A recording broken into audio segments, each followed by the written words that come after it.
Straight je. Masa nak pergi office tu straight. Ni kotor kereta cuci lagi. Straight ke.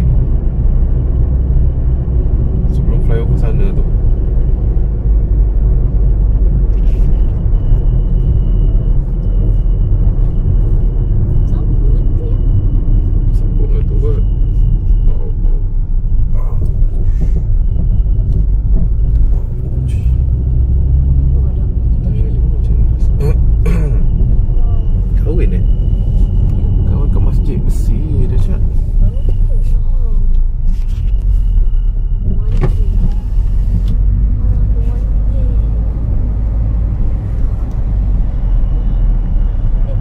Terlepas. Ya Allah.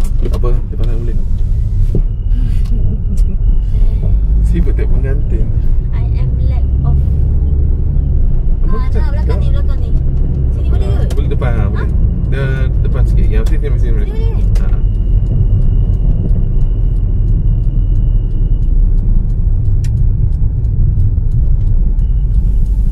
Patut sini yang betul. Sana tu illegal sebenarnya. Nak sini masuk je lah. Masuk. Patut sini pos Masuk. Ke sini ke? Alamak. Pusing lah straight. Pusing masuk kiri nanti.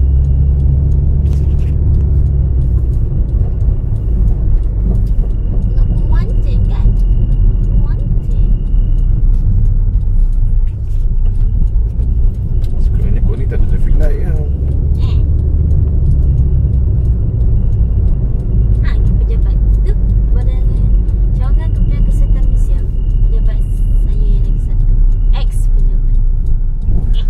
Apa Tamu Haji Dua-dua? Yes, rasanya lah. Tapi yang ni confirm Tamu Haji, kita tak tahu. Tamu Haji semi government straight sampai hujung, sampai depan tu. Tapi nak carry. Dah buka ke dah pos? Dah, 8.30. Cantik kawan. Dah suka pagi ni, tapi buka aircon. Apa tak nak buka ni? Kipas, tak nak buka ni. Tutup lah kat tingkap. Kurang bunyi. Tak ada bunyi. Straight. Buka semua.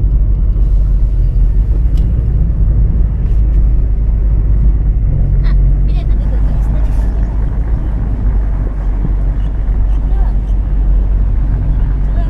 Kiri depan tu. Pagoda Nagtajaya tu.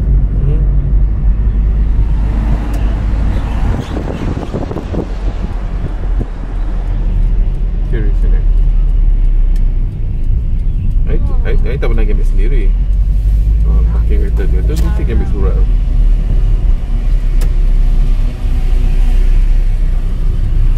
Parking mana? Berhenti tepi ni bakal kereta merah tu ke? Sini boleh. Boleh. Dah. Cuma tunggu. Tutup enjin. Dah cukup. Ada kon belakang. Ada lepas baju.